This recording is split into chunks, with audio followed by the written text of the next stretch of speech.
सबों को यीशु सहाय। आज दिनांक 1 अप्रैल 2021 पुण्य बृहस्पतिवार की ऑनलाइन आराधना में संत स्टीफन उपासनालय हजारीबाग पेरिस की ओर से आप सबों का स्वागत है। आइए हम प्रार्थना करें। सर्वशक्तिमान ईश्वर पिता, पुत्र और पवित्र आत्मा के नाम में आमीन। सर्वशक्तिमान ज्योतन अनुग्रहकारी दयालु परमेश्वर, तो हम मनुष्यों से प्रेम करता है क्योंकि तूने अपनी समानता में हम मनुष्यों को रचा है, जीवन दिया है और हम पर अनुग्रह करता है।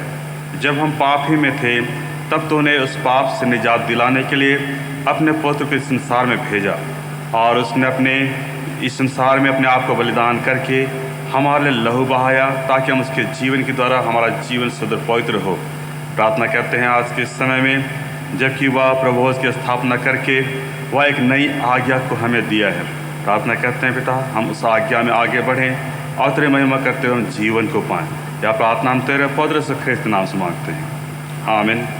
हम गीत गाएंगे, गीत नंबर 250। गीत नंबर 250।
प्रभु यीशु ने कहा, मैं तुम्हें एक नई आज्ञा देता हूँ, जैसा मैंने तुमसे प्रेम किया वैसा ही तुम भी एक दूसरे से प्रेम करो। प्रभु यीशु ख्रीस्त का अनुग्रह, परमेश्वर का प्रेम और पवित्र आत्मा की सहभागिता आप सबके साथ रहे। हम स्वतः की प्रार्थना एक साथ कहें। हे सर्वशक्तिमान परमेश्वर, तेरे सम्मुख सबके हृदय खुले हैं, तो सबके अभिलाषाओं को जानता है और तुझसे कोई भी भेद छिपा नहीं है। अपने पवित्र आत्मा के प्रेरणा से हमारे हृदय के विचारों को शुद्ध कर, ताकि हम तुझसे पूर्ण रूप से प्रेम करें और योग्य रीति से तेरे पवित्र नाम की स्तुति करें, हमारे प्रभु यीशु ख्रीस्त के द्वारा। आमीन। स्वर्ग में परमेश्वर की महिमा और पृथ्वी पर उसके लोगों को शांति। हे प्रभु परमेश्वर, स्वर्गीय राजा, सर्वशक्तिमान पिता परमेश्वर, हम तेरी आराधना करते, तुझको धन्यवाद देते और तेरी महिमा के कारण तेरी स्तुति करते हैं। हे प्रभु यीशु ख्रीस्त, परमेश्वर पिता के इकलौते पुत्र, हे प्रभु परमेश्वर, हे परमेश्वर की मेमने, तो जगत का पाप उठा ले जाता है, हम पर दया कर। तो पिता की दाहिनी ओर विराजमान है, हमारी प्रार्थना स्वीकार कर, क्योंकि केवल तो ही पवित्र है, तो ही प्रभु है, तो ही हे यीशु ख्रीस्त पवित्र आत्मा के साथ परमेश्वर पिता की महिमा में परम उच्च है। आमीन। हम प्रार्थना करें। आज पुण्य बृहस्पतिवार है, उसके लिए हम प्रार्थना करें। हे ईश्वर अत्यंत अनुग्रहकारी पिता, हम तेरा धन्यवाद करते हैं कि तूने अपने प्रिय पुत्र प्रभु यीशु के दुख सहन का स्थायी स्मारक होने के लिए इस अद्भुत साक्रामेंट को ठहराया। यह वर दे कि हम उसकी देह और लहू के इन पवित्र रहस्यों को ऐसा ग्रहण करें कि उसके त्राण के फलों को अपने में पहचानें, उसी के द्वारा जो तेरे और पवित्र आत्मा के साथ एक परमेश्वर अवर सदा जीता और राज्य करता है। आमीन। हे सर्वशक्तिमान सनातन परमेश्वर, तो अपने किसी हस्तकृत्य से घृणा नहीं करता और जितने पश्चाताप करते उनके पापों को क्षमा करता है। हमें नए और टूटे मन की सृष्टि कर, ताकि अपने पापों के विषय में योग्य रीति से विलाप कर और अपनी कमजोरियों को मानने और तो संपूर्ण दया के परमेश्वर से पूरा पाप मोचन और क्षमा प्राप्त करें। हमारे प्रभु यीशु ख्रीस्त के द्वारा जो तेरा पवित्र आत्मा के साथ एक परमेश्वर अब सदा जीता और राज्य करता है। आमीन। हे प्रभु परमेश्वर के अत्यंत तेजस्वी मेमने, हमारे महान प्रधान याजक तो अपने पिता की आज्ञा पालन करने में किसी भी लाज व दुख से नहीं हिचका और अंत तक हमसे प्रेम रखता रहा। हम तुझे धन्यवाद करते और इस कारण धन्य मानते हैं कि तूने अपने क्रूस और अमूल्य लहू के द्वारा जगत को छुड़ा लिया है। इसलिए हे परम दयावान त्राता, हमारे अपराधों को जो हमारे विरुद्ध है मिटा दे और हमें पिता के सामने पवित्र और निष्कलंक उपस्थित कर, जिसकी तेरे और पवित्र आत्मा के साथ एक ही धन्य तरह की सारी सामर्थ, प्रताप, प्रभुता और प्रतिष्ठा अब और सदा सर्वदा होती रहे। आमीन। हम अपने सभी प्रियजनों के लिए हम प्रार्थना करें, जिसमें बीमार हैं, दुख तकलीफ में हैं, हम उनके लिए हम प्रार्थना करें। हे सर्वशक्तिमान पिता और जीवन और आरोग्य तक दाता, हम विनती करते हैं सब रोगियों पर, जितने भी हमारे प्रियजन जिनको हम जानते या नहीं जानते, जो घरों में हैं, अस्पतालों में हैं, शारीरिक और मानसिक रूप से दुखित और पीड़ित हैं, तो उन पर और उनकी सेवा करने वाले अपने अपने आस सुनेल। ऐसा कहते तेरी इच्छा हुए तो वे तन मन में चंगे हो जाएं और तेरे पवित्र कलीसिया में तेरा धन्यवाद करें। हमारे प्रभु यीशु ख्रीस्त के द्वारा हम इस मरी महामारी से हम बचे, इसके लिए हम प्रार्थना करें। हे सर्वशक्तिमान और दान परमेश्वर, तो जो जीवन और मृत्यु का प्रभु है, इस भयानक रोग और काल के समय हम नम्रता से तेरी ओर अपनी आंखें उठाते हैं और हमें बचाने की भरोसा रखते हुए तो उससे विनती करते हैं कि तू हमें इस संकट से छुड़ा और अपने लोगों को ऐसे स्वास्थ्य और शक्ति दे कि शांत, नम्र और धन्यवाद मन से तेरी सेवा करें, हमारे प्रभु यीशु ख्रीस्त के द्वारा। आमीन। हम इस संसार में मेल मिलाप और प्रेम बना रहे, उसके लिए हम प्रार्थना करें। हे परमेश्वर धर्म के राजा, हम विनती करते हैं कि तू न्याय और मेल मिलाप के मार्ग पर हमारी अगुवाई कर, सारा अंधेर और बुराई को नाश करने में ज्वलित कर और यह वर्दे के प्रत्येक मनुष्य अपना उचित प्रतिफल पाएँ और प्रत्येक अपने भाइयों को उचित सेवा करें, ताकि हर एक मनुष्य सबों को उपकार के लिए जिए और सब एक दूसरे की चिंता करें, हमारे प्रभु यीशु ख्रीस्त के द्वारा। आमीन। हे सर्वशक्तिमान परमेश्वर, सतत और मेल के विचार तेरी ओर से होते हैं। हम विनती करते हैं तो सबों के मन में मेल की निष्कपट इच्छा उत्पन्न कर और अपने स्वर्गीय ज्ञान सुन सबों की अगुवाई कर तो जगत के मेल के लिए परामर्श करते हैं, ताकि तेरा राज्य शांति की सदा के बढ़ता जाए, जब तक प्रेत भी तेरे प्रेम की ज्ञान से भरपूर ना हो, हमारे प्रभु यीशु ख्रीष्ट के द्वारा। आमीन। अपने देश के लिए हम प्रार्थना करें। हे समस्त राष्ट्रों के परमेश्वर, हम विनती करते हैं कि तू हमारी मातृभूमि पर करुणा की दृष्टि कर, राष्ट्रपति महोदय, प्रधानमंत्री और इस देश के सब अधिकारियों को बुद्धि समझ प्रदान कर और उसके सब निवासियों को मेल मिलाप में एक साथ मिला दे। अपने जीवनदायक आत्मा का प्रकाश से उनकी मंत्रणा की ऐसे अगुवाई कर कि वह न्याय और स्वतंत्रता, कल्याण और कुशल चयन के मार्ग में आगे बढ़ते जाए। और यह वर दे कि जब तुझे भला जान पड़े, वह अपने तेज और बाबा के धन तेरे पुत्र के राज्य में लाए, अर्थात हमारा प्रभु यीशु ख्रीष्ट। आमीन। हे सर्वशक्तिमान परमेश्वर, अब विनती करते हैं तो कृपा कर समस्त ख्रिस्त विश्वासियों को शांति, निष्कपट मेल मिलाप और दृश्य और अदृश्यता प्रदान कर, हमारे प्रभु यीशु ख्रीष्ट के द्वारा। आमीन। हम सुसमाचार प्रचार के लिए प्रार्थना करें। हे परमेश्वर, तूने सब जाति के मनुष्यों को एक ही लहू से सारे पृथ्वी पर वास के नकुल उत्पन्न किया और अपने धन्य पौत्र को इसलिए भेजा कि जो दूर है जो निकट है दोनों को मिलकर प्रचार करें। यह वर दे कि इस देश के सब लोग तो जरूर कर पाएँ। और हे स्वर्गीय पिता, उस प्रतिज्ञा को शीघ्र पूरा कर जो तूने की है। मैं सारे मनुष्यों पर अपना आत्मा डालूंगा, हमारे त्राता यीशु ख्रीष्ट के द्वारा।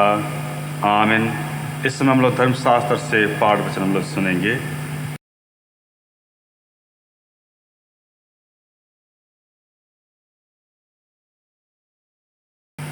अभी के लिए ठहराया हुआ पाठ निर्गमन नमक 12 अध्याय 1 से 8 और 11 से 14।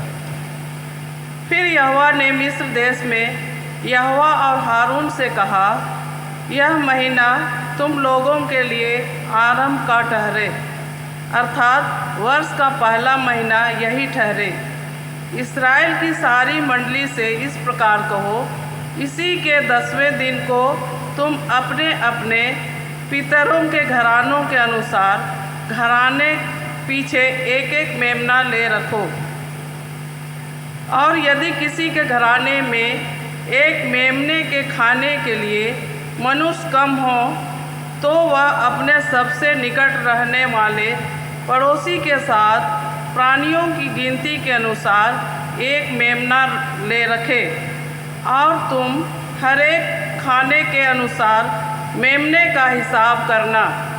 तुम्हारा मेमना निर्दोष और 1 वर्ष का नर हो, और उससे चाहे भेड़ों में से लेना चाहे बकरियों में से। और इस महीने के 14वें दिन तक उसे रख छोड़ना। और उस दिन गोधूली के समय इस्राएल की सारी मंडली के लोग उसे बलि करें।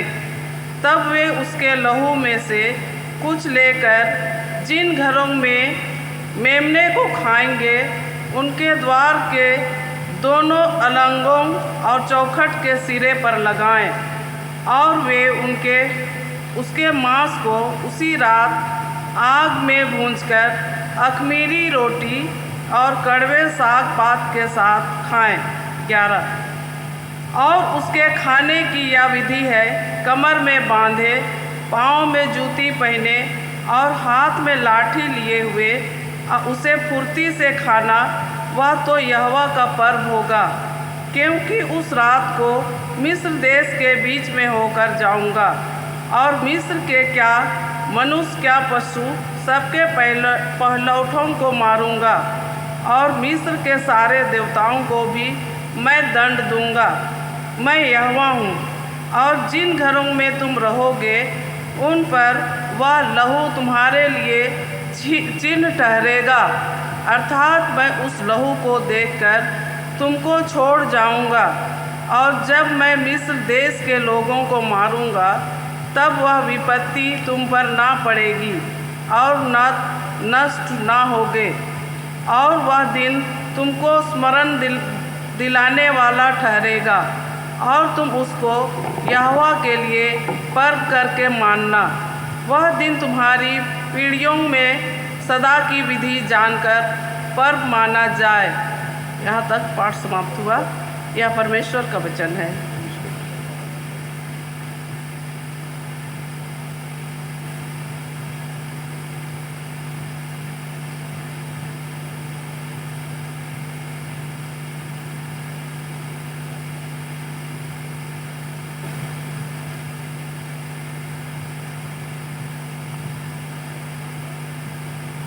भजन संहिता 116 अध्याय 1 से 2 और 12 से अंत।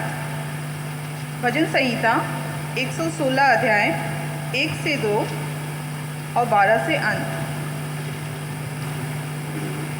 मैं प्रेम रखता हूँ इसलिए कि यहोवा ने मेरे गिड़गिड़ाने को सुना है। उसने जो मेरी ओर कान लगाया है, इसलिए मैं जीवन भर उसको पुकारा करूँगा। यहोवा ने मेरे जितने उपकार किए हैं उनका बदला मैं उसको क्या दूँ। मैं उद्धार का कटोरा उठाकर यहोवा से प्रार्थना करूँगा। मैं यहोवा के लिए अपनी मन्नतें सबों की दृष्टि में प्रगट रूप में उसकी सारी प्रजा के सामने पूरी करूँगा। यहोवा के भक्तों की मृत्यु उसकी दृष्टि में अनमोल है। हे यहोवा सुन, मैं तो तेरा दास हूँ, मैं तेरा दास और तेरी दासी का पुत्र हूँ। तूने मेरे बंधन खोल दिए हैं। मैं तुझको धन्यवाद बलि चढ़ाऊँगा और यहोवा से प्रार्थना करूँगा।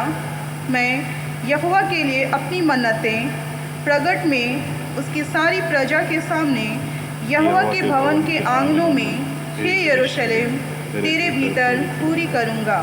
यह की स्तुति करो।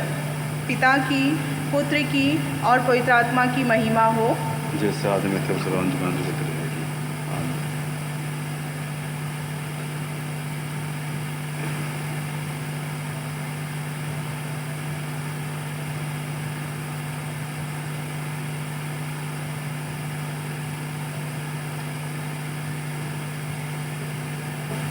आज के लिए दूसरा पाठ है पहला कुरिन्थियों 11:23 से 29। पहला कुरिन्थी 11:23 से 29। क्योंकि यह बात मुझे प्रभु से पहुंची और मैंने तुम्हें भी पहुंचा दी कि प्रभु यीशु ने जिस रात वह पकड़वाया गया, रोटी ली और धन्यवाद करके उसे तोड़ी और कहा, यह मेरी देह है जो तुम्हारे लिए है। मेरे स्मरण के लिए यही किया करो। इसी रीति से उसने बियारी के पीछे कटोरा भी लिया और कहा, यह कटोरा मेरे लहू में नई वाचा है। जब कभी पियो तो मेरे स्मरण के लिए यही किया करो। क्योंकि जब कभी तुम यह रोटी खाते और इस कटोरे में से पीते हो तो प्रभु की मृत्यु को जब तक वह ना आए प्रचार करते रहो। इसलिए जो कोई अनुचित रीति से प्रभु की रोटी खाए या उसके कटोरी में से पिए, वह प्रभु की देह और लहू का अपराधी ठहरेगा।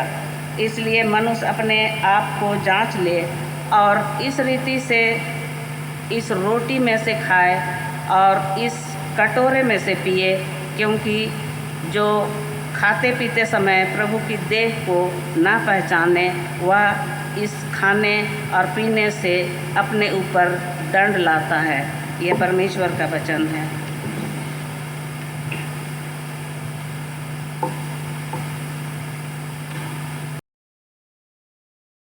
हम इस समय गीत गाएंगे, गीत नंबर 266। गीत नंबर 266।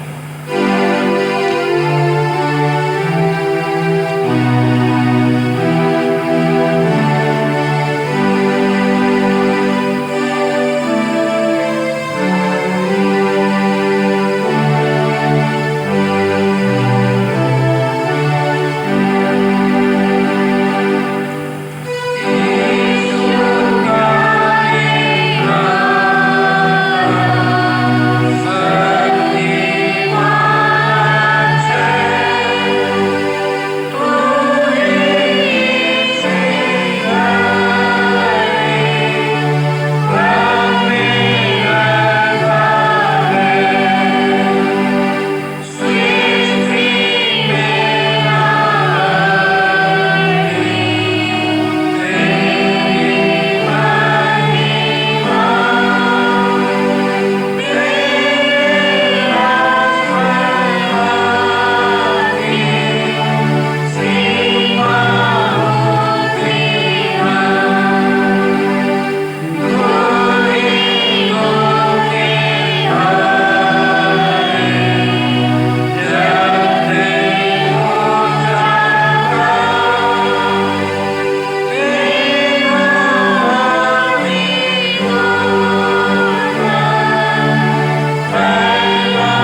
प्रभु आपके साथ हो। आपके साथ भी। पवित्र सुसमाचार, पवित्र यूहन्ना रचित सुसमाचार, उसके 13 अध्याय और उसके पहले पद से लेकर 17 पद और 34 से 35 पद तक अभी का सुसमाचार आरंभ होता है। हे प्रभु यीशु ख्रिस्त तेरी महिमा हो। यूहन्ना रचित सुसमाचार 13 अध्याय पहले पद से। फसह के पर्व से पहले जब यीशु ने जान लिया कि मेरी वह घड़ी आ पहुंची है कि जगत छोड़कर पिता के पास जाऊं, तो अपने लोगों से जो जगत में थे जैसा प्रेम वह रखता था, अंत तक वैसा ही प्रेम रखता रहा। जब शैतान शमौन के पुत्र यहूदा इस्करियोती के मन में यह डाल चुका था कि उसे पकड़वाए, तो भोजन के समय यीशु ने यह जानकर कि पिता ने सब कुछ मेरे हाथ में कर दिया है और मैं परमेश्वर के पास से आया हूँ और परमेश्वर के पास जाता हूँ, भोजन पर से उठकर अपने ऊपरी कपड़े उतार दिए और अंगोछा लेकर अपनी कमर बांधी। तब बर्तन में पानी भरकर चेलों के पांव धोने और जिस अंगोछे से उसकी कमर बंधी थी उसी से पोंछने लगा।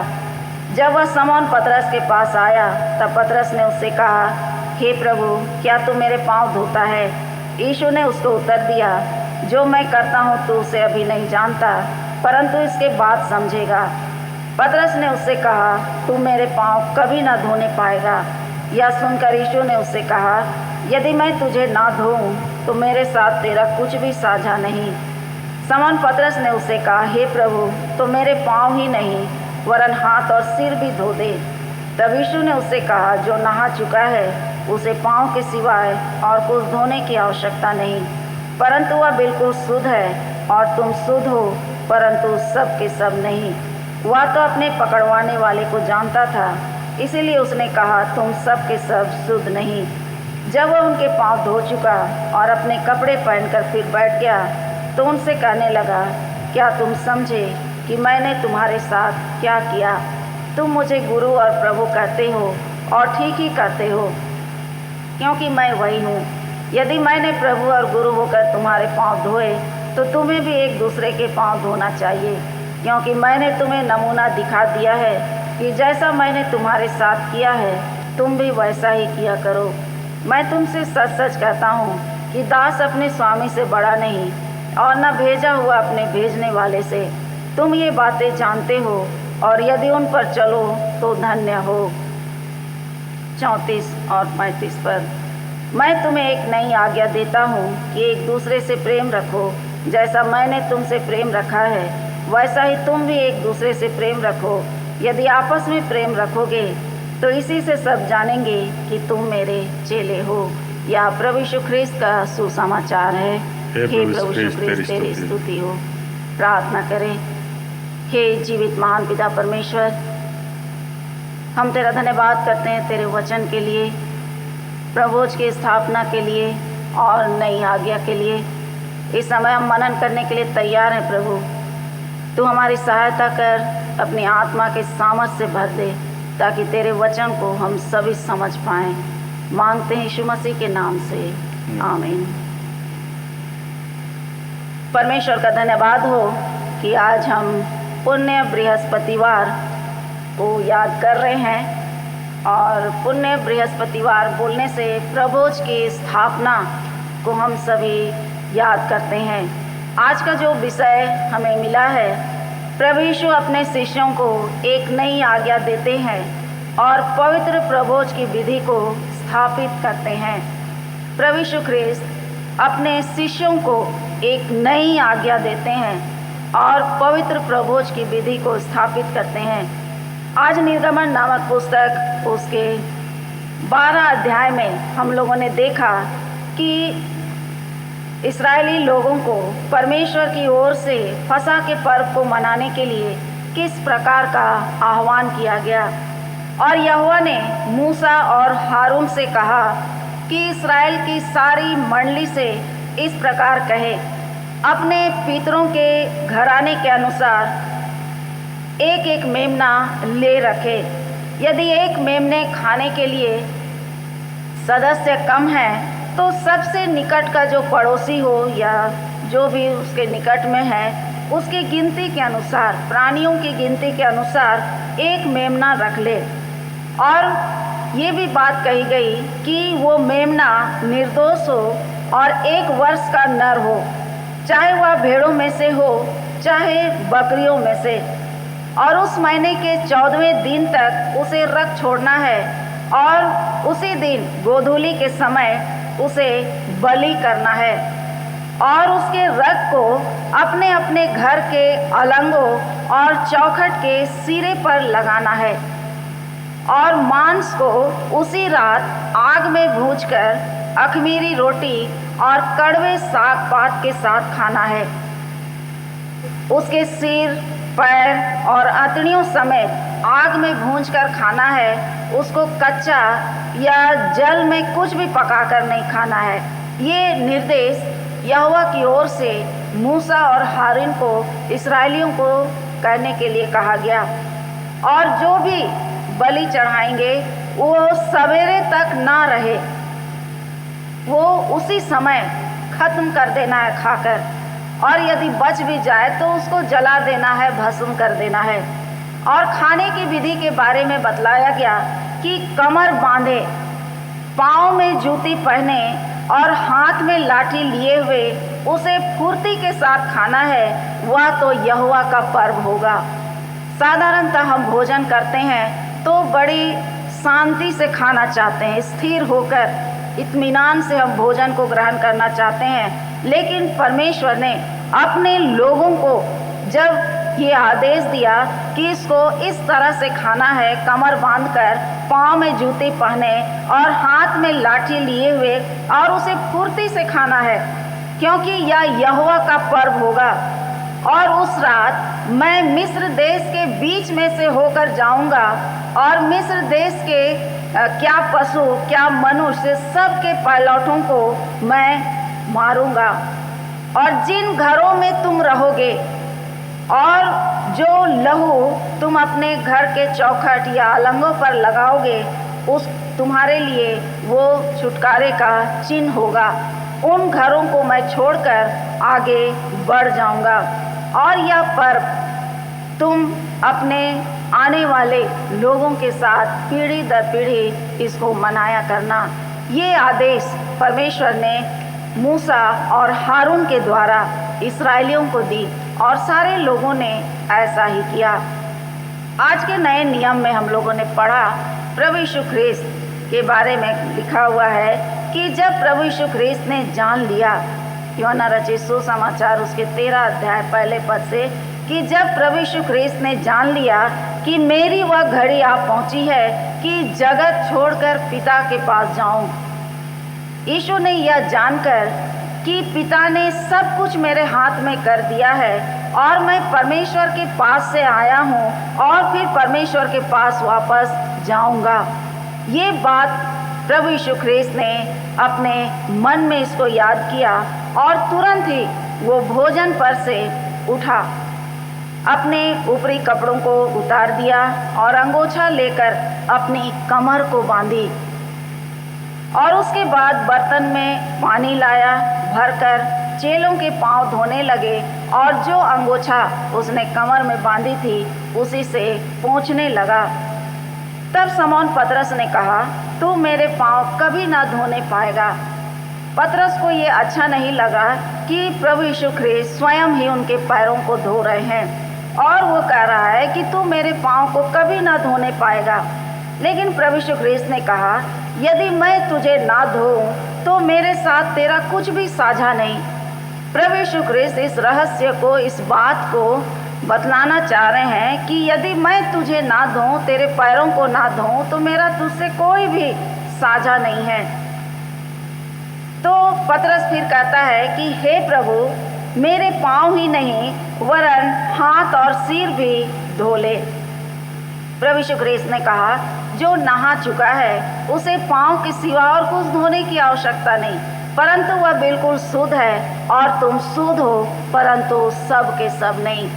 आज भी हमारे भारतीय संस्कृति में ये पाँव धोने की परंपरा है। जब भी हमारे मेहमान बाहर से आते हैं, गांव से आते हैं हमारे घरों में, तो हम उनके पैरों को धोते हैं। और उनका स्वागत करते हैं, अपने प्रेम को प्रकट करते हैं और उनको आदर देते हैं। और उन दिनों में भी लोग जब भी बाहर से आते घरों में, तो जो सेवक होते थे वे आने वाले मेहमानों का पांव धोआ करते थे। लेकिन प्रभु यीशु ख्रीस्त ने यहाँ स्वयं एक सेवक के रूप में, एक दास के रूप में होकर अपने चेलों के पाँव को धोया। और प्रभु ने ये भी कहा, यदि मैंने प्रभु होकर तुम्हारे पाँव धोए तो तुम्हें भी एक दूसरे के पाँव धोना चाहिए। और एक उदाहरण या नमूना हम और आपके सामने दिया कि जैसा मैंने किया तुम भी एक दूसरे के साथ वैसा ही करो, क्योंकि दास अपने स्वामी से बड़ा नहीं और न भेजा हुआ अपने भेजने वाले से।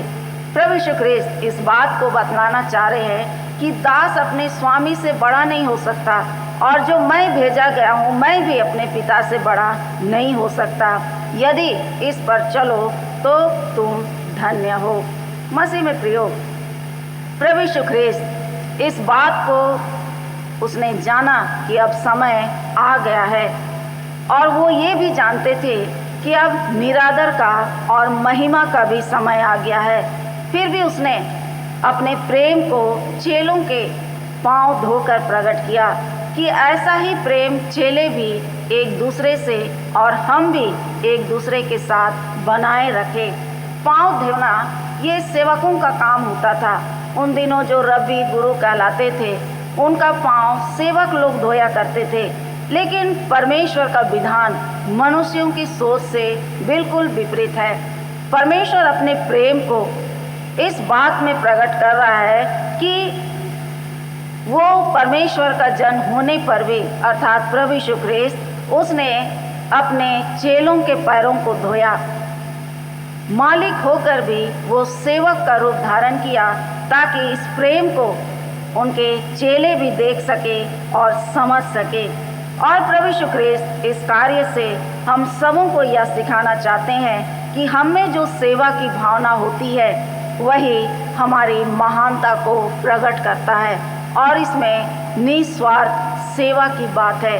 प्रभु यीशु ख्रीस्त भी इसी बात को अपने चेलों को बतलाना चाह रहे थे कि हम जो परमेश्वर के चुने हुए लोग हैं, प्रभु यीशु ख्रीस्त जानते थे कि आगे ये चेले ही शुभ संदेश को सुनाएंगे, और इसलिए उनको सिखा भी रहे थे कि तुम्हारे हृदय में परमेश्वर का प्रेम इस तरह हो कि तुम निस्वार्थ सेवा कर सको, और यही तुम्हारी महानता का चिन्ह होगा जो प्रभु यीशु ख्रीस्त ने आज चेलों के पैरों को धोकर प्रमाणित किया। और इसे प्रभु यीशु ख्रीस्त के प्रेम को हम देखते हैं, और ये निस्वार्थ प्रेम प्रभु यीशु ख्रीस्त के इस कार्य के द्वारा उनके त्यागपूर्ण प्रेम को हम पाते हैं। पहला निस्वार्थ प्रेम, दूसरा त्यागपूर्ण प्रेम को पाते हैं, और इसके द्वारा प्रभु यीशु ख्रीस्त अपने शिष्यों को और आज हम और आपको भी समझाना चाहते हैं कि हमारी दुर्बलता में भी परमेश्वर का प्रेम हमारे साथ है। हम दुर्बलता इस बात में कह सकते हैं कि कई बार शिष्य प्रभु यीशु ख्रीस्त के वचनों को या उनके कार्यों को नहीं समझ पाते थे, और प्रभु यीशु ख्रीस्त उनको समझाना चाहते थे और बतलाना भी चाहते थे कि ये सच्चाई है। चौथी बात जो हम लोग पाते हैं प्रभु यीशु ख्रीस्त के जीवन में कि वो क्षमाशील थे, क्षमा करने वाले थे। पतरस के जीवन को हम देखते हैं कि वो प्रभु यीशु ख्रीस्त का 3 बार इनकार किया, और जब उसे इस बात का एहसास हुआ कि प्रभु ने पहले ही मुझसे कहा था कि तू 3 बार मेरा इनकार करेगा, और जब ये बात उसके मन में आई तो वो फूट फूट कर रोने लगा, पश्चाताप करने लगा। तो हमारा प्रभु जो है क्षमा करने वाला प्रभु है, और इस क्षमा में उसके प्रेम को हम महसूस करते हैं। और प्रेम का जो आधार होना चाहिए वो है क्षमाशील, और क्षमा के बिना हमारा प्रेम अधूरा या मरा हुआ प्रतीत होता है। दूसरी बात जो आज हम लोगों ने आज के सुसमाचार में पाया, यूहन्ना 13:34 और 35 में, मैं तुम्हें एक नई आज्ञा देता हूँ कि एक दूसरे से प्रेम रखो। जैसा मैंने तुमसे प्रेम रखा है वैसा ही तुम भी एक दूसरे से प्रेम रखो। यदि आपस में प्रेम रखोगे तो इसी से सब जानेंगे कि तुम मेरे चेले हो। दूसरी भाग को हम देखते हैं कि प्रभु यीशु ख्रीस्त ने इस बात को बतलाया कि जैसा मैंने तुमसे प्रेम रखा है तुम भी एक दूसरे से प्रेम रखो। और फिर इसके साथ साथ प्रभु हम और आपके जीवन से ये भी चाहता है कि हमारा प्रेम दिखावे वाला ना हो, निस्वार्थ प्रेम हो। हम यदि किसी से प्रेम करते हैं तो उसमें किसी भी प्रकार का बैर या घृणा या द्वेष ना हो, लेकिन वो प्रेम शुद्ध और पवित्र हो, परमेश्वर को भाने वाला हो। तो इस प्रकार हमने सुसमाचार में पाया कि प्रभु यीशु ख्रीस्त दो बातों को हमारे सामने रखे कि मैं जैसा तुम्हारे साथ कर रहा हूँ वैसा तुम भी एक दूसरे से प्रेम करो। और पहली बात उन्होंने पैर धोकर इस बात को प्रकट किया कि हमें भी नम्र और दीन बनने की ज़रूरत है, क्योंकि प्रभु ने इस अध्याय को जब 13 अध्याय को हम पढ़ते हैं तो उसमें कुछ बातें जो प्रभु यीशु ख्रीस्त ने अपने चेलों के पास रखी कि तुम सब के सब शुद्ध नहीं हो, मेरे चेले अवश्य हो, शिष्य अवश्य हो, लेकिन तुम सब में जो है सब के सब शुद्ध नहीं हो। अर्थात यहूदा इस्करियोती को इस बात को वो इंगित करते हैं, लेकिन यहूदा इसको समझा या नहीं समझा उसके मन की बात है, लेकिन प्रभु ने इस बात का खुलासा किया। और इसलिए प्रभु और एक बात यहाँ कहते हैं, यदि इस पर चलो तो तुम धन्य हो। ये दो बातें भी आज हमारे जीवन में बहुत मायने रखती है कि हम बुलाए हुए तो हैं, चुने हुए तो हैं, प्रभु के लोग कहलाते हैं, बपतिस्मा पाए हुए लोग हैं, लेकिन हम अपने जीवन को टटोल कर देखें कि क्या हम शुद्ध और पवित्र हैं शरीर, मन और आत्मा से। ये आज हम लोगों को सोचना है। और दूसरी बात कि हम यदि प्रभु यीशु ख्रीस्त से प्रेम करते हैं, उसकी आज्ञाओं के अनुसार चलते हैं, तो सचमुच में हम धन्य लोग हैं। और धन्य कहलाने के लिए हमें परमेश्वर के आदेशों को या आज्ञाओं का पालन करना होगा। और इस प्रकार आज प्रभु यीशु ख्रीस्त के इस सुसमाचार से हम लोगों ने पाया कि प्रभु ने एक नई आज्ञा हम सबों को दी कि एक दूसरे से प्रेम करो। और दूसरा प्रभोज की स्थापना के बारे में हम लोगों को आज बतलाया गया। कुरिन्थियों के नाम पौलुस प्रेरित की पहली पत्री उसका 11 अध्याय 23 से 29 पद में हम लोगों ने पढ़ा और सुना कि जिस दिन प्रभु यीशु ख्रीस्त पकड़वाया गया उन्होंने एक विधि की स्थापना की और जिसे प्रभोज कहा जाने लगा। प्रभु की प्यारी प्रभोज हम सभी इसको जानते हैं, और जिसका उद्देश्य लोगों को उसकी मृत्यु का लगातार स्मरण कराना है। रोटी और दाखरस का जो आत्मिक अर्थ है, इसमें सहभागी होने के द्वारा हम इस बात को स्मरण करते हैं कि प्रभु यीशु ख्रीस्त का देह जो हम और आपके लिए दिया गया। रोटी और दाखरस इस बात का हमें एहसास दिलाता है कि प्रभु यीशु ख्रीस्त का देह हम और आपके लिए दिया गया और उसका लहू जो है हमारे छुटकारे के लिए बहाया गया। और इसलिए प्रभु यीशु ख्रीस्त ने कहा, ये एक आज्ञा है कि मेरे स्मरण के लिए यह कार्य किया करो। और कुरिन्थ में हम लोग पाते हैं कि पौलुस कुरिन्थ वासियों को प्रभोज के अर्थ को समझाता है और वो इस बात को कहता है कि जो उसने प्रभु से पाया है। पौलुस उस समय प्रभु यीशु ख्रीस्त का शिष्य नहीं था, लेकिन पौलुस रोटी और दाखरस के संबंध में बतलाना चाह रहा है कि प्रभु यीशु ख्रीस्त ने जिस रात वह पकड़वाया गया उसने रोटी ली और उसे धन्यवाद देकर तोड़ी और अपने चेलों को दी और कहा कि लो इसे खाओ, यह मेरी देह है। और फिर उसने दाखरस को दिया और कहा तुम इसे पियो, क्योंकि यह मेरा रक्त है जो तुम्हारे लिए दिया जाता है। प्रभु यीशु ख्रीस्त ने पुरानी वाचा जिसमें बलि किए हुए पशु की आवश्यकता होती थी, अब उसे पूरी होने वाली थी। जैसा हम लोग निर्गमन नामक पुस्तक में पढ़े कि कैसे यहोवा परमेश्वर ने बलि जो फसह का मेमना बलि को देना था और उसे चौखट और अलंगों में लगाना था और वो छुटकारे का चिन्ह था। उसको यहाँ लिखा है कि पुरानी वाचा जिसमें बलि किए हुए पशु की आवश्यकता होती थी, अब वो पूरा होने वाली थी। परमेश्वर और उसके जनों के मध्य एक नई वाचा प्रभु यीशु ख्रिस्त स्थापित कर रहे थे और यह उसके लोहू के द्वारा, देह और रक्त के द्वारा स्थापित होने वाली थी।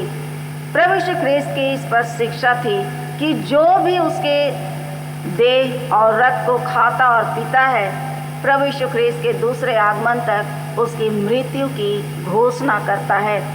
और प्रभुज का स्थापना प्रभु यीशु ख्रिस्त की मृत्यु का अर्थ और लाभ का भी पर्व कहा गया है।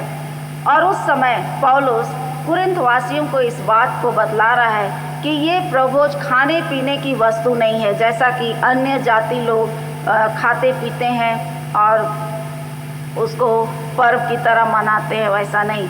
ये प्रभु जो है, इसका आत्मिक अर्थ है कि हम प्रभु यीशु ख्रिस्त के दूसरे आगमन तक उसके मृत्यु की हम घोषणा करते हैं। और इसलिए पौलुस कठोर चेतावनी भी दे रहा है प्रभुज के संबंध में कि हमें उसको कैसे ग्रहण करना चाहिए। लिखा है कि अनुचित रीति से ग्रहण ना करें। अगर हम अनुचित रीति मतलब बिना तैयारी के, बिना शुद्धता और पवित्रता के इसे हम ग्रहण करते हैं तो हम पाप के दोषी होते हैं। कभी कभी हम लोग क्या करते हैं, आराधना में देरी से आते हैं। जब भी प्रभुज की आराधना होती है तो सबसे पहले शुद्धता की प्रार्थना की जाती है। हम सभी अपने आप को शुद्ध और पवित्र करके परमेश्वर के निकट समर्पित करते हैं, लेकिन बहुत लोग देरी से आते हैं और उस शुद्धता की प्रार्थना को नहीं कर पाते हैं। आज हम अपने जीवन में इस बात को हम याद करें कि प्रभुज की जो आराधना चलाई जाती है ये हमारे जीवन के लिए मायने रखती है और इसलिए इसे अनुचित रीति से हमें नहीं लेना है, बिना तैयारी के हमें नहीं लेना है। दूसरी बात इसमें है कि अपने को जांचना है। एक रूटीन वर्क है, प्रभुज है, पादरी साहब आज गिरजा कर रहे हैं इसलिए हमको प्रभुज लेना नहीं। लेने से पहले हमको जांचना है अपने को कि हम इस योग्य हैं कि नहीं। और इसलिए शनिवार के दिन ही सारे लोग, चाहे आपके पुरोहित हो चाहे कोई भी हो, वे प्रार्थना करते हैं अपने पुरोहितों के लिए, अपने विश्वासियों के लिए कि उनके इस मन को शुद्ध और पवित्र और तैयार कर कि वो इस प्रभोज में भागी हो सके। दूसरी बात है अपने को जांचना, और बिना जांचे और बिना तैयारी हमें भाग नहीं लेना चाहिए, क्योंकि वचन में हम लोग पाते हैं कुरिन्थियों में कि उसके बारे में हम सबों को बतलाया गया है कि उससे क्या होता है, कितने लोग मर गए। पहला कुरिन्थ हम लोग देखेंगे, उसका लिखा है 29 पद में, क्योंकि जो खाते पीते समय प्रभु की देह को ना पहचाने वह इस खाने और पीने से अपने ऊपर दंड लाता है। 30 पद में, इसी कारण तुम में बहुत से निर्बल और रोगी हैं और बहुत से सो भी गए। यदि हम अपने आप को जांचते तो दंड ना पाते, परंतु प्रभु हमें दंड देकर हमारी ताड़ना करता है, इसलिए कि हम संसार के साथ दोषी ना ठहरे। कई बार इसको हम बहुत ही हल्काई से लेते हैं, लेकिन पौलुस उस समय कुरिन्थ वासियों को और आज हम और आपको भी इस बात का आह्वान करता है कि हम प्रभुज को सही तरीके से लें। और जैसा कि यहोवा ने पुराने नियम में इस्राएलियों को आदेश दिया कि तुम ऐसा करना, उसको उस पशु के बलि को तुम ऐसा खाना, उनको सख्त आदेश था। और आज हम और आपको भी दूसरे रूप में है कि हम अपने आप को जांचें, शुद्ध और पवित्र करें और तब प्रभु के हम निकट आ सकें। सबसे पहले आज प्रभु यीशु ख्रिस्त के इस त्याग के लिए, बलिदान के लिए जो उसने हम और आपके लिए दिया कि हम प्रभु यीशु ख्रिस्त के संगति में, सहभागिता में रह सकें और उद्धार को हम प्राप्त कर सकें। आज प्रभुज हमारे लिए क्या अर्थ रखता है, इसको आज हम और आपको सोचने और विचारने की आवश्यकता है। प्रभु यीशु ख्रिस्त के जीवन को हम देखें तो जन्म से लेकर मृत्यु तक परमेश्वर ने हम मनुष्य जाति के लिए उसके द्वारा चिंता किया और उसे कार्य रूप में प्रकट भी किया। उद्धार की योजना को बनाया। प्रभु यीशु ख्रिस्त का देह धारण, प्रभु यीशु ख्रिस्त का मनुष्य रूप लेना, या प्रभु यीशु ख्रिस्त ने कहा कि यह मेरी देह है जो तुम्हारे लिए दी जाती है। प्रभु यीशु ख्रीस्त का देह धारण ये हम और आपके लिए दी गई। दूसरी बात हम लोग पाते हैं, जब प्रभु यीशु ख्रीस्त ने प्रभुभोज की स्थापना की तो उसने परमेश्वर को धन्यवाद दिया, उस रोटी को लेकर परमेश्वर को धन्यवाद दिया, उसने आराधना की और उसने उस रोटी को तोड़ा। ये वेदना रोटी को उसने तोड़ा और फिर उसने प्रभुभोज की स्थापना की कि ये तुम्हारे लिए दी जाती है, तुम्हारे लिए मतलब हम सबों के लिए। और फिर एक निमंत्रण भी हम सबों को देते हैं कि मेरे स्मरण के लिए ऐसा ही किया करो, मेरे स्मरण के लिए ऐसा ही किया करो। और उसका एक अभिप्राय है, उद्देश्य है कि मेरे मृत्यु को प्रचार करते रहो। और फिर एक आशा कि जब तक वह ना आए। मसीह में प्रियो, प्रभु यीशु ख्रीस्त का आना, उसका मनुष्य रूप धारण करना हम और आपके लिए उद्धार का कारण है। और इसलिए आज हम प्रभुज को किस तरीके से ग्रहण करते हैं, आज हम और आपको ये विचार करना है। मैंने पहले ही कहा कि हमें अपने आप को जांचना है, शुद्ध और पवित्र करना है, एक दूसरे को क्षमा करना है और तब हम उसके देह और रक्त के आत्मिक भोजन को हम ग्रहण करें। तभी ये प्रभुज हम सबों के लिए सामर्थ और सफल सिद्ध हो सकता है। आज प्रभुज की आराधना में जब हम लोग देखते हैं, पुरोहित लोग प्रभुज को उसी दिन बांटने के बाद ख़त्म कर देते हैं, उसको समाप्त कर देते हैं। जैसा कि पुराने नियम में कहा गया कि उसको आग में जलाकर भस्म कर दो, दूसरे दिन के लिए मत छोड़ना। आज भी आराधना में वैसे ही की जाती है, दाखरस और रोटी को उसी समय समाप्त कर दिया जाता है। मसीह में प्रियो, प्रभु अपने प्रेम को हम और आपके जीवन में प्रेम को उंडेला है, आशीषों को उंडेला है और हम और आपको उद्धार देने के लिए वो हम सबों के लिए इस संसार में आया। आज हमारा कर्तव्य है कि हम प्रभु यीशु ख्रीस्त के इस नई आज्ञा को कि एक दूसरे से प्रेम करो, इसको अपने जीवन में इस्तेमाल करें। जब तक हम परमेश्वर से प्रभु यीशु ख्रीस्त को उद्धारकर्ता के रूप में स्वीकार नहीं करेंगे, उससे प्रेम नहीं करेंगे, तो हम दूसरों से भी वैसा प्रेम नहीं कर पाएंगे। फिर वो प्रेम सांसारिक प्रेम बनकर ही रह जाएगा। तो आज इस प्रभुभोज की स्थापना की जो प्रभु यीशु ख्रीस्त ने हम और आपके लिए स्थापित किया है, उसके आने तक हम इसको स्मरण करते रहे और उसके मरने की हम घोषणा भी करते हैं और प्रभु यीशु ख्रीस्त के प्रेम को भी हम प्रकट करते हैं। जब जब हम प्रभुभोज को ग्रहण करते हैं, प्रभु यीशु ख्रीस्त के दुख को हम याद करते हैं कि उसने हम और आपके लिए अपने आप को बलिदान दिया। और इसलिए आज हम भी अपने प्रेम को प्रकट करने के लिए अपने आप को जांचें, शुद्ध करें और एक दूसरे को क्षमा करने वाले हों और प्रभुभोज को हम ग्रहण कर सके। परमेश्वर इस वचन पर और हम में से प्रत्येक के जीवन पर बहुत ऐसे आशीष दे। आमीन।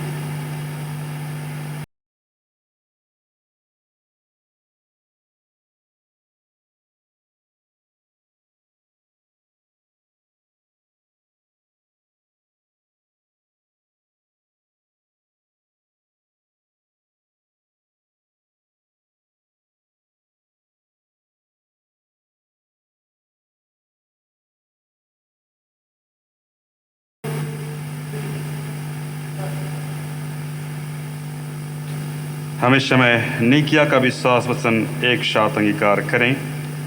हम एक साथ कहें, हम एक परमेश्वर सर्वशक्तिमान पिता पर विश्वास करते हैं। वह स्वर्ग और पृथ्वी का और समस्त दृश्य अदृश्य वस्तुओं का करता है। हम एक प्रभु यीशु ख्रीस्त पर विश्वास करते हैं।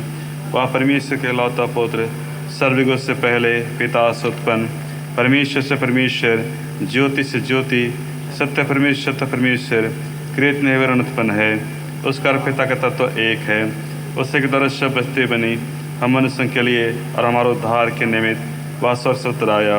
पवित्र आत्मा के सामर्थ्य से वह कुमारी मरियम से जन्मा और मनुष्य बना। पौंतुस पिलातुस के शासन में वह हमारे क्रूस पर चढ़ाया गया। उसने दुख भोगा, वह मरा और गाड़ा गया। पवित्र शास्त्र कथन के अनुसार वह तीसरे दिन जी उठा।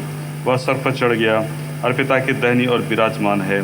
वह जीवितों और मृतकों का न्याय करने के लिए महिमा के साथ फिर आएगा और उसका राज कभी अंत न होगा। हम पवित्र आत्मा पर विश्वास करते हैं। वह प्रभु और जीवन दाता है। वह पिता और पुत्र से निकलता है हर पवित्र के साथ उसकी आराधना स्तुति की जाती है। वह नबियों के द्वारा बोला, हम एक पवित्र सर्वलोक से विश्वास करते हैं। हम पापों के क्षमा के लिए दोस्तों को मानते हैं। हमें तुम पुनरुत्थान की और आने वाले युग के जीवन की प्रतीक्षा करते हैं। आमीन। अब हम समस्त मानव जाति के लिए प्रार्थना करें और अपनी प्रार्थनाओं को प्रभु यीशु ख्रिस्त के निरंतर निवेदन के साथ अर्पण करें। हम प्रार्थना करें।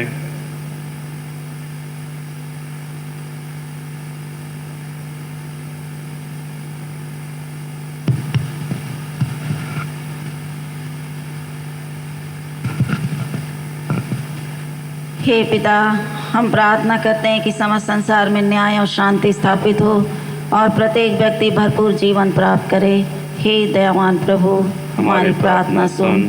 उन सब लोगों के लिए, विशेषकर जो इस हजारीबाग क्षेत्र में रहते हैं, उन सब बातों को दूर करने के लिए जिनसे आपसी फूट और झगड़े होते हैं, और हमारे देश में सच्ची एकता की बढ़ती के लिए, हे दयावान प्रभु, हमारी प्रार्थना उन सुन। सब लोगों के लिए जो कृषि उद्योग अथवा व्यापार में लगे हुए हैं, सब मजदूरों और कारीगरों के लिए, और उन सब के लिए भी जो अपनी सेवा से हमारी आवश्यकताओं की पूर्ति करते हैं, हे दयावान प्रभु, हमारी प्रार्थना सुन। अध्यापकों और छात्रों, वैज्ञानिकों, लेखकों और कलाकारों, और उन सब व्यक्तियों के लिए जो अन्य लोगों के विचारों और भावनाओं को प्रभावित करते हैं, हे दयावान प्रभु, हमारी प्रार्थना सुन। उन सब लोगों के लिए जो दुखी हैं, बेरोजगार हैं, भूखे प्यासे हैं, दरिद्र और दलित हैं, बीमार और मरनासन हैं, और उन सब व्यक्तियों के लिए जो ऐसे लोगों की सेवा और सहायता करते हैं, हे दयावान प्रभु, हमारी प्रार्थना सुन।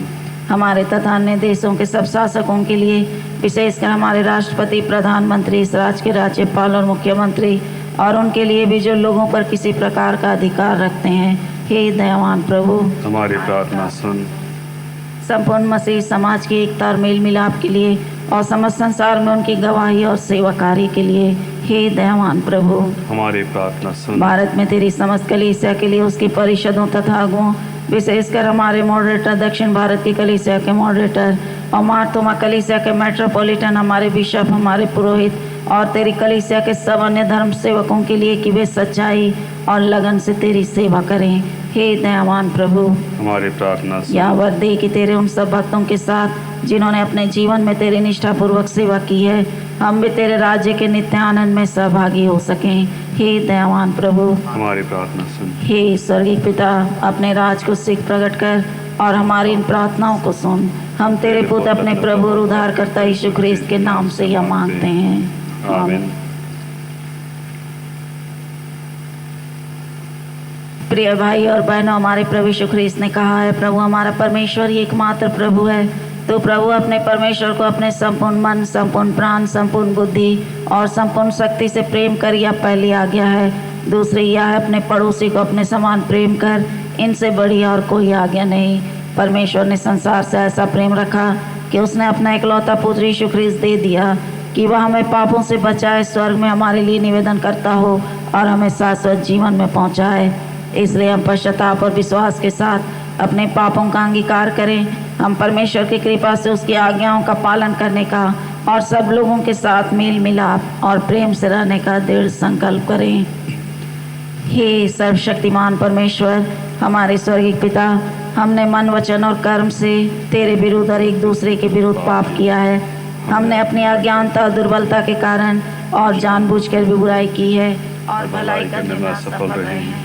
इन सब पापों के लिए हम सचमुच खेदित हैं और अंतःकरण से पश्चाताप करते हैं। तेरे पुत्र यीशु ख्रिस्त ने हमारे लिए अपने प्राण दिए, उसी के कारण हमने जो पाप किए हैं उनको क्षमा कर और यह वर दे कि भविष्य में हम नया जीवन पाकर सदा तेरी सेवा करें, ताकि तेरे पवित्र नाम की महिमा हो। आमीन।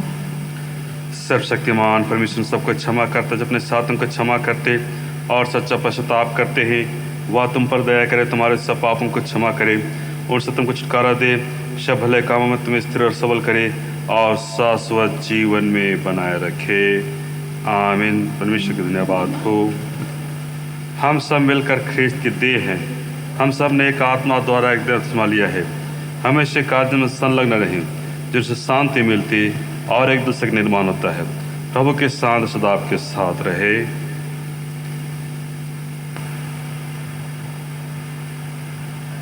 हम इस समय गीत गाएंगे, गीत नंबर 260। गीत नंबर 260 260।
हम स्नान के लिए हम प्रार्थना करें। सर्वशक्तिमान ईश्वर पिता, हमारी आंखें तेरी ओर बाट जोती है और तो समय पर हमारा आहार देता है। धन और संपत्ति तेरी ओर से मिलती है और उसी में से पाकर हम तुझे भेंट चढ़ाते हैं। प्रार्थना करते हैं पिता, इस घड़ी जब तूने ऐसा अवसर दिया कि हम तेरी स्तुति आराधना में धन्यवाद हम करने पाते हैं। प्रार्थना करते हैं तो अपनी अनुग्रह से और अपनी जीवन से परिपूर्ण करता है, अपनी आशीष में भरपूर करता है। पिता, उसी आशीष में से थोड़ी या भेंट हम तेरे पास लाते हैं। इस पर अपने आस्था का पवित्र करके तेरे महिमा गलत रखने से कामा न पाए और तेरे अनुग्रह शांत जीवन हम में अब और सदा बनी रहे। यह प्रार्थना हम तेरे पवित्र सुख नाम से मांगते हैं, आमीन। हम प्रभु के हम प्रार्थना करें। सर्वशक्तिमान जो नगर कार्य परमेश्वर, हम तेरे अनुग्रह आज इस सर जीवन दान के धन्यवाद देते हैं पिता कि तूने आज का ऐसा सुंदर दिन, सुंदर समय, सुंदर संगत इन सबों को दिया। कि एक बार फिर से हम तेरी स्तुति महिमा आराधना धन्यवाद हम लोग करने पाते हैं। पिता, तू हमसे प्रेम करता है, हम पर अनुग्रह करता है और अपनी दया हम पर दिखाता है। पिता, जब हम पाप में घिरे हुए थे, उस पाप और मृत्यु से बचाने के लिए तूने अपने पुत्र के संसार में भेजा, ताकि वह आकर के हमें शैतान से, पाप से, मृत्यु से बचाए। और उसने अपने पकड़वाए जाने से पहले अपनी रोटी और दाखरस के द्वारा से अपने देह और लहू को स्थापित किया। प्रार्थना करते हैं पिता, जबकि यह प्रभु वो जो हमारे उद्धार के लिए, हमारे मुक्ति के लिए और हमारे जीवन के लिए है। पिता, होने दे कि हम सदा उस तेरे पौत्र के देह और लहू ग्रहण करते रहें और तेरे संगत, तेरे प्रेम में बने रह करके तेरे जीवन को पाएं। प्रार्थना करते हैं पिता, जितने भी इस संसार में हम सब मनुष्य हैं, और जैसा तूने आज्ञा दी है पिता अपने पौत्र के द्वारा से, कि नई आज्ञा कि हम एक दूसरे से प्रेम रखें। पिता, होने दे कि हम सदा एक दूसरे की भलाई करें, एक दूसरे की चिंता करें, एक दूसरे की सुधि लें और उसके द्वारा से अपने प्रेम को हम प्रकट करें। प्रार्थना करते हैं पिता, तो जीवन के हर एक मार्ग में तुम्हारे के साथ रह और हमें शैतान कर बुराई से, पाप से, मृत्यु से बचाए रख और अपने प्रेम के मार्ग में आगे बढ़ा, ताकि हम आगे चल करके तेरी महिमा और गवाही को धन्यवाद देने के योग्य होने पाएँ। प्रार्थना करते हैं पिता, जबकि तूने आज हमें ऐसा अवसर दिया है कि हम तेरी स्तुति आराधना में धन्यवाद करने पाए हैं। पिता, आज जितने भी संसार में जो तुझसे और तेरे प्रेम से अनजान हैं, उन सबों को तेरा आत्मा सौंपते हैं। जहाँ जहाँ भी वचन प्रचार होता है, हम हर एक प्रचारकों को तेरा आत्मा सौंपते हैं। तूने अपने अगुवाई प्रदान कर, ताकि उनकी अगुवाई में तेरा वचन का प्रचार हो और सारे लोगों में तेरे प्रेम पा सकें। प्रार्थना करते हैं पिता, तूने हम हर एक को संभाला है और हमें अपनी जिम्नाज से भरपूर कर दे। और जिस प्रकार से तूने अपने पुत्र के द्वारा से हमारे लिए उद्धार के काम को पूरा किया, हम तेरे पुत्र के द्वारा से उद्धार को ग्रहण करके हम तेरे राज्य में प्रवेश करने पाएँ। तो हमारे को संभाल, हमें हमारा रखवाली कर और शैतान और बुराई और पाप से बचाए रख और सदा हम अपनी संगत तेरे प्रेम बनाए रख। प्रार्थना करते हैं भी जितने भी इस समय अपने अपने घरों में हैं और तेरी स्तुति करते हैं, हर एक को तेरा आत्मा सौंपते हैं। जितने भी दुख तकलीफ में पड़े हुए हैं, हर एक को तेरा आत्मा सौंपते हैं। उन्हें स्वस्थ जीवन दे, ताकि वे भले चंगे रहते हुए तेरी आराधना सोते धन्यवाद करने पाएँ। प्रार्थना करते हैं तरह के साथ ही, जबकि आज पूरे विश्व में जो महामारी फिर से विकराल रूप ले रही है, हम प्रार्थना करते हैं पिता, इस महामारी से तुम हर एक को बचाए रख, ताकि हम सुरक्षित स्वस्थ रहें और अपने जीवन के द्वारा तेरी महिमा और गवाही और प्रेम को प्रकट करते रहें। तो हमारे को संभाल और अनंत पिता, कि हम तेरे संगत और प्रेम आगे बढ़ते रहें और तेरा जीवन, तेरा आनंद हमें बना रहे और हम तेरे संगत में रहे। यह प्रार्थना हम तेरे पवित्र सुख्रिस्त के नाम से मांगते हैं, आमीन।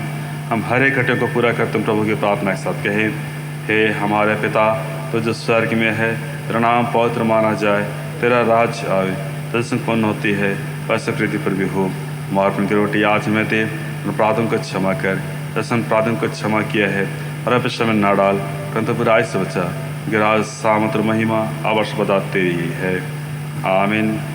हम अनुग्रह वचन एक साथ कहें, तो हमारे प्रभु यीशु ख्रीष्ट के अनुग्रह, ईश्वर पिता का प्रेम और पवित्र आत्मा के सहभागिता हम सब के संग सदा रहे, आमीन। हम गीत गाएंगे, गीत नंबर 257, गीत नंबर 257।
आज की ऑनलाइन आराधना में शामिल होने के लिए आप सबों को बहुत बहुत धन्यवाद।